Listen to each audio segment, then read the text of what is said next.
So you're an investor, Bill, but once you get on a board, you're also, you're a board member inside Pershing Square. You are a kind of a manager and leader. So how do you describe your personal management style, your leadership style?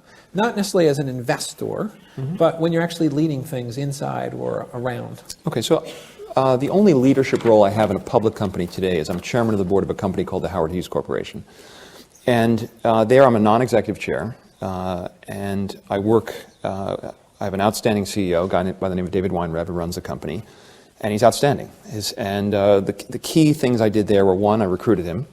Two, I gave him, we set up an incentive arrangement with him. He was the first guy I did one of these, buy 7-year warrant, you can't sell for 6 years. We put up his own money. In his case, he invested $15 million, it's worth $150 million 3 years later. So in his case, it seems to have worked better than in the JCPenney case. Although I would say in the JCPenney case, it worked well too for a second, in that he lost his $50 million. So he did, the alignment was there. But that doesn't guarantee you an outcome. But key, set up the incentive structure so that the management issues are aligned with yours, and then just be direct. My approach in business, in my personal life, in a management role, is extreme candor. And I think that if you live that way, you'll run the risk of offending various people over time, but you'll have much better relationships because, if you tell people the truth, first of all, it's not typical. A lot of people, in the interest of politeness or fear of confrontation, or it's just uncomfortable, don't speak the truth. And that goes for people on boards. There are lots of examples of super talented people sitting around the room as an institution is failing. Think of all the banks during the crisis where people were not willing to confront the CEO. So I'm willing to confront the CEO, but I'm completely candid with him about his successes and his failures. But I give him, I don't step on his, I don't run the company. I'm not involved day to day at all. I trust his judgment. It's a bit of a trust but verify type relationship, and it's worked very well. So that's my only public leadership role. I am CEO of Pershing Square. It's a much easier business to run than a normal company because we've got only 56 employees. And here the key to successful leadership is, one, hiring the right people. I have the benefit of not inheriting anyone because I hired everyone in the company. I interview every receptionist, I interview every secretary, I interview every investment person. And so I get to pick ultimately everyone that I work with, and that helps leadership a lot. Because if you hire, the key behind leadership, if you hire super talented people, you don't need to do that much leadership because they're going to do the right thing. Second thing is setting up the incentives correctly. So in Pershing Square, everyone is incentivized by how the overall firm does, which I think is a good dynamic because it creates teamwork.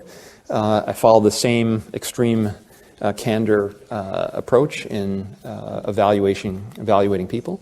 And I care about everyone I work with as I do of family members. And so we look out for each other, and if someone's going through a difficult health issue or personal issue, financial issue, or I have the benefit of having a lot of relationships, and whether it's the medical community or in the business community or in the political community, and so we help our people, and we don't tolerate insincerity.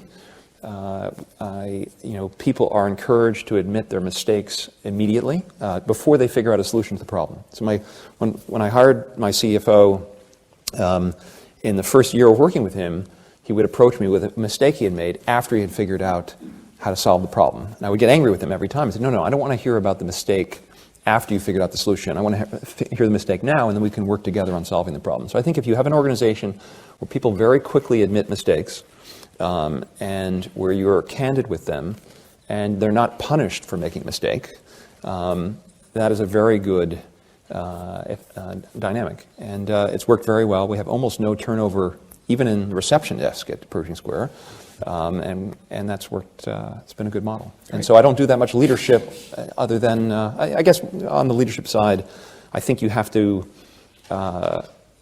you have to set an example in terms of the way you live, in terms of the way you behave, because that affects how other people will watch you. So my other key success factor for being a leader in the 21st century, in the era of everyone having a video camera on their cell phone, is assume that everything you're doing is being videoed and recorded at all times, and that will, and consider that the video ends up as a top video on YouTube, and then adjust your behavior accordingly.